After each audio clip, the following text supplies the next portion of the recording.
Personal finance opinions YouTube channel में results के हवाले से आज की वीडियो में आपको खुशामदीद। आज 24 अक्टूबर 2024 को भी पाकिस्तान स्टॉक मार्केट में एक लंबी फहरिस्त है उन कंपनीज़ की जिन्होंने अपने रिजल्ट्स का ऐलान किया, और उसमें से 5 कंपनीज़ को इस वीडियो में डिस्कस किया जाएगा जिन्होंने अपने रिजल्ट्स के साथ डिविडेंड का भी ऐलान किया। याद रहे कि इस वीडियो में या इस चैनल पे जो भी इन्फॉर्मेशन आपके साथ शेयर की जाती है ये कोई फाइनेंशियल एडवाइस नहीं है, बल्कि सिर्फ इन्फॉर्मेशन पर्पज़ के लिए है। इसलिए कोई भी इन्वेस्टमेंट करने से पहले अपनी ड्यू डिलीजेंस ज़रूर कीजिएगा। जो पहली कंपनी है आज के लिस्ट में वो बैंकिंग सेक्टर में से बैंक अल हबीब लिमिटेड, जिसने दीगर बैंक्स की तरह हम देख रहे हैं जो डेली की बेसिस पे आपके साथ वीडियोस पब्लिश की जा रही है इस चैनल पे और आपके साथ शेयर की जा रही है इन्फॉर्मेशन। आप देख रहे होंगे कि बैंकिंग सेक्टर की जो कंपनीज हैं बहुत अच्छा परफॉर्म कर रही हैं, तो वही सिमिलर ट्रेंड हमें देखने को मिल रहा है। आज बैंक अल हबीब ने अपने रिजल्ट का ऐलान किया जिसके साथ उसने 35% यानी ₹3.5 के डिविडेंड का ऐलान किया। ये बैंक हल लबीब के तीसरे क्वार्टर का रिजल्ट था। दीगर बैंक्स की तरह इसका ईयर एंड भी दिसंबर में होता है। और अगर हम ईपीएस की बात करें तो अनकंसोलिडेटेड ईपीएस में इसकी इजाफा हुआ है। पिछले साल के 3 क्वार्टर्स में ₹26.35 था, जो इस साल बढ़ के ₹29.74 पे गया है। अगर प्रीवियस डिविडेंड की बात करें तो इससे पहले जो दो रिजल्ट्स थे इसके, उसमें ₹7 का कुल मिला के डिविडेंड ये पहले ही दे चुकी है। तो यूँ अब इसका जो अभी तक का क्यूमुलेटिव डिविडेंड बनता है 3 क्वार्टर्स का, वो ₹10.5 बनता है। अगर बुक क्लोजर की बात करें तो 1 नवंबर 2024 एज ऑफ नाउ जो इसने अनाउंसमेंट किया है उसके मुताबिक इसकी बुक क्लोजर डेट है, एक्स डेट 30 अक्टूबर और स्पॉट डेट 29 अक्टूबर 2024 है। प्राइस की बात करें तो आज इसकी जो क्लोजिंग हुई है वो ₹109.75 पे हुई है, जबकि डिविडेंड आरओआई अगर हम कैलकुलेट करें, लेट सपोज के ₹1,00,000 के शेयर्स आपको अगर मिलते हैं आज की प्राइस पे, तो उस पे जो डिविडेंड बनता है वो बिफोर ज़कात एंड टैक्स डिडक्शन वो तकरीबन ₹3,190 के करीब बनता है। अब यहाँ पे अगर हम इसकी हिस्टोरिकल परफॉर्मेंस देखें तो ये एक ऐसा बैंक है, ऐसी कंपनी है जो कि रेगुलर डिविडेंड पे करती है। 2020 से लेके 24 के 3 क्वार्टर्स का डेटा आपके सामने है। तो 20 में इसकी ₹16.03 की अर्निंग थी और ₹4.5 का डिविडेंड था। 21 में इसकी अर्निंग में इजाफा हुआ, ₹16.83 और ₹7 का डिविडेंड दिया। और 22 में इसकी अर्निंग के अंदर कुछ डिक्लाइन आया, ₹14.91, लेकिन डिविडेंड इसने बरकरार रखा ₹7 का। लेकिन 23 में आप देखें तो इसकी अर्निंग में एक बड़ा इजाफा हुआ ₹31.78 पे, और डिविडेंड को भी इसने डबल कर दिया ₹14। अब 24 के 3 क्वार्टर्स में ₹27.94 की अर्निंग्स हो चुकी हैं, विच मीन्स के पोटेंशियली जो अगले क्वार्टर का रिजल्ट होगा उसके साथ ये पिछले साल का जो हाई है उसको भी ब्रेक कर देगा। और इसकी अगर डिविडेंड की बात करें तो वो अभी तक 3 क्वार्टर में ही ₹10.5 दे चुका है। तो चांसेस यही हैं कि अगले क्वार्टर के रिजल्ट के साथ इसकी अर्निंग्स भी और इसका डिविडेंड भी पिछले साल को भी क्रॉस कर जाएगा। शेयर की प्राइस मूवमेंट देखें तो ये आपके साथ सामने 5 साल का इसका डेटा है, ग्राफ है, और आप देख सकते हैं कि ये जो पिछला साल था 2023 के बाद तकरीबन जुलाई 2023 से आगे बहुत सारी कंपनीज़ ने, पीएसएक्स ने ओवरऑल एक बड़ी जंप ली और बड़ी रैली हमें देखने को मिली। तो उसके अंदर आप देख सकते हैं कि इस बैंक ने भी अच्छा खासा गेन किया। और आज के दिन की अगर बात करें तो आज भी 1.5% का, 1.49% का इजाफा हुआ इसके शेयर की प्राइस में, और जो क्लोजिंग हुई वो ₹109.75 हुई। आज के दिन का जो लो रहा वो 107 और जो हाई रहा वो 110 रहा, तो हाई के काफ़ी करीब क्लोजिंग हुई। अब एक साल के अंदर देखें तो ₹54.02 इसका लो रहा, और हाई जो रहा है वो ₹120.87।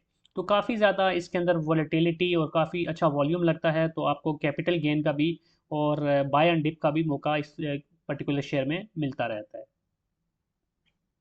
अब इसके बाद जो दूसरी कंपनियां आज की इस वीडियो में जिसको हम डिस्कस करेंगे वो है फैसल बैंक लिमिटेड। शरिया कंप्लाइंट इंडेक्स का हिस्सा है ये बैंक, और आज इस कंपनी ने अपने तीसरे क्वार्टर के रिजल्ट के साथ ₹1.5 के डिविडेंड का ऐलान किया, जो कि इससे पहले इसने जो ₹3 का प्रीवियस इंटरिम डिविडेंड दिया हुआ है 2 क्वार्टर्स में उसके अलावा है। तो कुल मिला के अब तक इसका जो डिविडेंड बन गया वो ₹4.5 बन गया। अगर अर्निंग्स देखें तो 9 मंथ्स में इसकी अर्निंग्स 13.02 रही हैं पर शेयर, और पिछले साल जो इसकी ईपीएस थी सेम पीरियड वो थी ₹7.94। तो एक अच्छा इजाफा इसकी अर्निंग में हम देख सकते हैं। अगर बुक क्लोजर की बात करें तो 6 नवंबर 2024 इसकी बुक क्लोजर डेट है, और एक्स डेट इसकी बनती है 4 नवंबर और स्पॉट डेट 1 नवंबर 2024। करंट प्राइस की बात करें तो ₹51.21 पे आज इसकी क्लोजिंग हुई। और डिविडेंड आरओआई अगर हम कैलकुलेट करें तो ₹1,00,000 के शेयर्स अगर लेते हैं आप फैसल बैंक के आज की प्राइस पे, तो उस पर जो आपका डिविडेंड बनता है वो लगभग ₹2930 बनता है बिफोर ज़कात एंड टैक्स डिडक्शन। अगर हिस्टोरिकल परफॉर्मेंस देखें तो 2020 में इस कंपनी की ईपीएस ₹4.29 थी और कोई डिविडेंड नहीं दिया था, लेकिन उसके बाद फिर ये मुतवातर आपको डिविडेंड दे रहा है। 21 में ₹5.37 की अर्निंग के साथ ₹1.5 का डिविडेंड। 22 में इसकी अर्निंग में मजीद इजाफा हुआ ₹7.40 और डिविडेंड में भी इजाफा हुआ ₹7 दिया। और 23 में इसकी अर्निंग में मज़ीद इजाफा हुआ और 13 रुपये 21 पैसे पे चली गई और 4 रुपये का डिविडेंड दिया। और 24 में अब तक के 3 क्वार्टर्स में ही इसकी जो अर्निंग है वो 13 रुपये 2 पैसे हो चुकी है और डिविडेंड इसका 4.5 हो चुका है। तो ये एक बड़ी ज़बरदस्त पॉजिटिव ट्रेजेक्ट्री आपको नज़र आ रही है कि हर साल इसकी अर्निंग के अंदर भी इजाफा हो रहा है और उसी तरह इसके डिविडेंड में भी इजाफा हो रहा है, जो कि एक आइडियल सिचुएशन है। अब अगर आज के दिन की और पिछले 5 साल का पहले आपको ग्राफ नज़र आ रहा होगा कि पिछले 5 साल में जो पिछले साल मिड ऑफ 2023 से लेके अब तक जो है मुसलसल एक अच्छी मूवमेंट हमें स्टॉक मार्केट में और इसी तरह जो इंडिविजुअल कंपनीज़ हैं उसमें भी मेजॉरिटी में देखने को मिली, तो वही पैटर्न आपको यहाँ पर भी नज़र आ रहा है। लेकिन आज के दिन अगर देखें तो इस कंपनी के शेयर में काफ़ी सेलिंग देखने को मिली और 1 रुपये 67 पैसे, एक शायद 6-7% डिक्लाइन के साथ, यानी 87 पैसे की कमी के साथ 51 रुपये 21 पैसे पे आज इसकी क्लोजिंग हुई।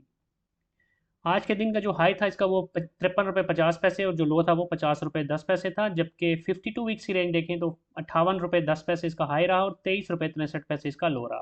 तो अच्छा खासा इसके अंदर भी आपको वॉलेटिलिटी देखने को मिलती है और अच्छा वॉल्यूम होता है ओवरऑल इसके ट्रेड का भी। अब इसके बाद जो अगली कंपनी अगेन शरिया कंप्लाइंट इंडेक्स का हिस्सा है और कंपनी है बाटा, जो कि आज अपने तीसरे क्वार्टर के रिजल्ट के साथ 130 रुपये का उसने डिविडेंड ऐलान किया है। एक बड़ा डिविडेंड इसने दिया है। इससे पहले इसने कोई डिविडेंड नहीं दिया था। क्वार्टरली रिजल्ट्स जो इसने पिछले 2 अनाउंस किए थे, तो इसलिए ये एक पहला डिविडेंड कहलाएगा अब तक का इसका इस फाइनेंशियल ईयर का। अब इसकी अर्निंग्स देखें 9 मंथ्स की तो 76 रुपये 37 पैसे की अर्निंग रही है। तो पिछले साल के मुकाबले में इसकी अर्निंग्स के अंदर भी कुछ कमी हुई है। पिछले साल 3 क्वार्टर में 83 रुपये 51 पैसे थी। इसका सेल्स का नंबर भी अगर आप देखेंगे तो वो भी कुछ इसमें इस साल कुछ कमी हुई है। लेकिन इंपॉर्टेंट चीज़ ये है कि इसने एक अच्छा डिविडेंड बहरहाल शेयर होल्डर्स के लिए अनाउंस कर दिया। बुक क्लोजर डेट की बात करें तो 5 नवंबर है, एक्स डेट इसकी 1 नवंबर और स्पॉट डेट बनती है 31 अक्टूबर 2024। आज के दिन अगर इसकी जो क्लोजिंग प्राइस की बात करें तो वो है 1786 रुपये 37 पैसे। तो इस प्राइस के ऊपर अगर आप 1 लाख रुपए के शेयर्स लेते हैं बाटा के, तो उस पर जो आपका डिविडेंड बनता है वो लगभग 7277 रुपये बनता है बिफोर ज़कात एंड टैक्स डिडक्शन। हिस्टोरिकली देखें तो 2020 में ये कंपनी लॉस में थी। इसकी जो लॉस पर शेयर था वो 82 रुपये 98 पैसे था और ऑब्वियसली फिर इसने कोई डिविडेंड नहीं दिया था। लेकिन उसके बाद ये मुसलसल पॉजिटिव है। 21 में 72 रुपये 23 पैसे की अर्निंग के साथ इसने 100 रुपये का डिविडेंड दिया। 22 में 115 रुपये 65 पैसे की अर्निंग के साथ 180 रुपये का डिविडेंड दिया, जबकि 23 में 121 रुपये 20 पैसे की अर्निंग के साथ इसने 120 रुपये का डिविडेंड। और 24 में फिर इसने 76 रुपये 37 पैसे का अब तक का जो अर्निंग्स है 3 क्वार्टर्स की, उसके साथ 130 रुपये का डिविडेंड दिया। तो तकरीबन मेजॉरिटी ऑफ द टाइम्स आप देख सकते हैं कि इसका जो पे आउट रेशो है वो 100% से भी ज़्यादा है, यानी कि बड़े जेनरस तरीके से अपने शेयर होल्डर्स को ये डिविडेंड दे रही होती है। अब अगर हम आज के दिन इसकी प्राइस मूवमेंट को देखें तो 41.46 रुपीज़ का इजाफा हुआ। 2.38% के इजाफे के साथ 1786 रुपये 37 पैसे पे इसकी क्लोजिंग हुई।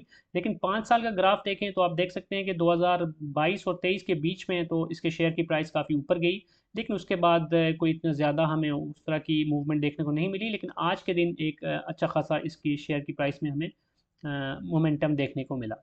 आज के दिन की जो रेंज है वो 1738 रुपये और 1899 रुपये 48 पैसे के बीच बीच में ट्रेडिंग होती रही। बहरहाल जो आज का हाई था उससे काफ़ी नीचे जाके इसकी क्लोजिंग हुई। और 52 वीक्स में देखें तो 1497 रुपये 41 पैसे इसका लो और 1899 रुपये 48 पैसे इसका हाई रहा। यानी कि 52 वीक्स का जो हाई है उसको भी आज ही इसने टच किया था। अब जो नेक्स्ट कंपनी है वो है नेस्ले और शरिया कंप्लाइंट इंडेक्स की का हिस्सा है ये कंपनी, और इसने आज 250% यानी 25 रुपये के डिविडेंड का ऐलान किया तीसरे क्वार्टर के रिजल्ट्स के साथ। और ईपीएस की बात करें तो इसकी ईपीएस में कुछ कमी हुई है। पिछले साल के पहले 3 क्वार्टर्स में 348 रुपये 21 पैसे इसकी ईपीएस थी, जो इस साल कम होकर 270 रुपये 91 पैसे रही। सेल्स के अंदर भी कुछ कमी हुई है। बहरहाल प्रीवियस डिविडेंड की बात करें तो 111 रुपये प्रीवियस भी दे चुकी है, तो 136 रुपये अब तक का टोटल डिविडेंड इसका बन गया अब तक के 3 क्वार्टर के रिजल्ट्स के साथ। बुक क्लोजर डेट की बात करें तो 4 नवंबर 2024 इसकी book closure date, ex date इसकी 31 अक्टूबर और स्पॉट डेट इसकी 30 अक्टूबर 2024 है। करंट प्राइस इसकी 6624 रुपये 96 पैसे है। और डिविडेंड आरओआई अगर हम कैलकुलेट करें तो 1 लाख रुपए के शेयर अगर आप लेते हैं इस प्राइस पे तो डिविडेंड आपका बहुत नेग्लिजिबल बनता है, सिर्फ 377 रुपये। हिस्टोरिकली देखें तो 2020 में इस कंपनी ने 195 रुपये 91 पैसे की अर्निंग के साथ 194 रुपये का डिविडेंड दिया था। लगभग ये नेक टू नेक होता है इसकी जो अर्निंग्स होती हैं और जो डिविडेंड होता है। और 21 में 281 रुपये 55 पैसे और इसने इसकी पे आउट रेशो 100% से ज़्यादा थी, 285 रुपये का डिविडेंड दिया था। 22 में अगेन इसने अपनी अर्निंग से थोड़ा ज़्यादा ही डिविडेंड दिया, ₹331.86 की अर्निंग, ₹335 का डिविडेंड। फिर 23 में इसने डिविडेंड कम कर दिया, ₹363.68, यानी कि इसकी अर्निंग्स में तो अच्छा खासा इजाफा हुआ, लेकिन डिविडेंड इसने सिर्फ ₹193 दिया। और अब 2024 के 3 क्वार्टर्स में भी आप देख सकते हैं कि इसकी जो अर्निंग्स है वो ₹270.91 है, लेकिन डिविडेंड अब तक जो इसका टोटल बनता है वो ₹136 बनता है। यहाँ पर अगर हम इसके शेयर की प्राइस मूवमेंट को देखें तो 5 सालों में आप देख सकते हैं कि 2024-23 के आखिर में जो पीरियड था उसके अंदर इसकी प्राइस काफ़ी ऊपर गई थी, लेकिन उसके बाद फिर मुसलसल डिक्लाइन में हमें इसकी प्राइस देखने को मिल रही है। और आज के दिन की अगर हम बात करें तो ₹156.94 इसकी शेयर की प्राइस में गिरावट आई, 2.31% के डिक्लाइन के साथ ₹6,624.96 पे इसकी क्लोजिंग हुई, और जो आज का हाई था वो ₹6,850 था। 52 वीक्स की रेंज देखें तो इस वक्त ये 52 वीक्स के लोवेस्ट पे तकरीबन ट्रेड हो रहा है, 6,565 इसका लो था और अभी 6,624 है, तो लोवेस्ट के काफ़ी करीब है। जबकि हाई अगर आप देखें 52 वीक्स का तो वो है 8,990 यानी तकरीबन 9,000 रुपये। अब जो आज का सबसे इंटरेस्टिंग रिजल्ट था जिसमें सबसे ज़्यादा हमें हैरानकुन नंबर मिला वो पाकिस्तान टोबैको का था। शरिया कंप्लाइंट इंडेक्स का हिस्सा नहीं है ये कंपनी, लेकिन इसने आज एक ज़बरदस्त डिविडेंड दिया 300% का, यानी ₹30 का। और अगर हम इससे पहले बात करें तो प्रीवियस डिविडेंड भी ये ₹95 का दे चुका है, तो ₹125 कुल मिला के अब तक का इसका डिविडेंड बन गया इस फाइनेंशियल ईयर का। और अर्निंग्स की बात करें तो उसमें थोड़ा सा ज़रूर डिक्लाइन है, ₹77.95 इसकी अर्निंग है, पिछले साल के पहले 3 क्वार्टर में थी ₹81.95। बुक क्लोजर डेट की बात करें तो 1 नवंबर है, एक्स डेट 30 अक्टूबर और स्पॉट डेट इसकी 29 अक्टूबर 2024 है। और प्राइस की बात करें तो आज के दिन जो इसकी क्लोजिंग हुई वो ₹1203.37 पे हुई। तो डिविडेंड आरओआई अगर हम इस पे देखें तो ₹1,00,000 की इन्वेस्टमेंट पे लगभग ₹2,493 का डिविडेंड बनता है बिफोर ज़कात एंड टैक्स डिडक्शन। हिस्टोरिकली देखें तो 2020 में इसकी ₹64.55 की अर्निंग थी और इसने ₹63 का डिविडेंड दिया था। 21 में फिर ₹78.83 की अर्निंग के साथ ₹80 का डिविडेंड। 22 में इसकी अर्निंग तो इंक्रीज़ हुई ₹83.45 पे की, लेकिन इसने डिविडेंड काफ़ी कम कर दिया, ₹20 दिया। और 23 में ₹113.35 एक और ज़बरदस्त अर्निंग, लेकिन डिविडेंड इसने फिर कम दिया ₹32 का। 24 में अब तक के 3 क्वार्टर में ₹77.95 की अर्निंग है, लेकिन ₹125 का ये बेहतरीन डिविडेंड दे चुकी है। यहाँ पे आप देख सकते हैं कि आज जो हमने डिस्कस की कंपनीज उसमें शेयर की प्राइस मूवमेंट के लिहाज से देखें तो ये वाहिद कंपनी है जिसमें ज़बरदस्त किस्म की आज पॉजिटिव रैली देखने को मिली। ₹109.40 पे 10% इंक्रीज़ के साथ आज इसकी क्लोजिंग हुई ₹1203.37 पे। और यही इसका आज का हाई भी रहा, क्योंकि हाईएस्ट पे जाके ये लॉक हुआ 1088, आज इसका लो रहा। 52 वीक्स में देखें तो ₹720 इसका लो रहा और ₹1318 इसका 52 वीक्स का हाई है। तो ये थी वो 5 कंपनीज जिन्होंने आज अपने रिजल्ट्स का ऐलान किया। इसके अलावा हालियॉन ने भी आज अपने डिविडेंड का ऐलान किया, लेकिन वो ₹5 का डिविडेंड है, लेकिन उसकी पास्ट हिस्ट्री में देखें ग्लैक्सो स्मिथ क्लाइन तो एज सच उसका कोई इतना अच्छा डिविडेंड का ट्रैक रिकॉर्ड नहीं था, इसलिए उसको यहाँ पे डिस्कस नहीं किया जा रहा है। इसके अलावा और कुछ कंपनीज हैं जिनके रिजल्ट्स तो आए लेकिन उन्होंने कोई डिविडेंड नहीं दिया, जैसे बैंक इस्लामी का रिजल्ट भी था। और इसके अलावा भी काफ़ी सारी कंपनीज हैं जिन्होंने आज अपने रिजल्ट्स का ऐलान तो किया, लेकिन चूँकि उन्होंने डिविडेंड ऐलान नहीं किया इसलिए उनको इस वीडियो में डिस्कस नहीं किया जा रहा। तो इस वीडियो के बारे में बताइएगा कि कैसी लगी ये इन्फॉर्मेशन। आपके लिए अगर यूज़फुल है तो इस चैनल को ज़रूर सब्सक्राइब कीजिएगा, ताकि आने वाले दिनों में इस हवाले से और इससे रिलेटेड और स्टॉक मार्केट से रिलेटेड इन जनरल जितने भी वीडियोस शेयर की जाएँ उसके हवाले से आपको बर वक्त नोटिफिकेशन मिलता रहे। कोई भी क्वेश्चन है, कोई भी फीडबैक है तो आप कमेंट सेक्शन में लिख सकते हैं। Thank you very much.